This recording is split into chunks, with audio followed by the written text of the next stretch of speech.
刘铭传于1888年由德国引进台湾第一辆火车头，当时火车行进的速度看来犹如腾云驾雾，御风而行，因此台湾的第一辆火车头即命名为腾云号。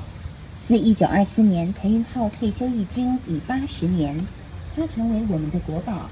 让我们来回味一下怀念的蒸汽火车声。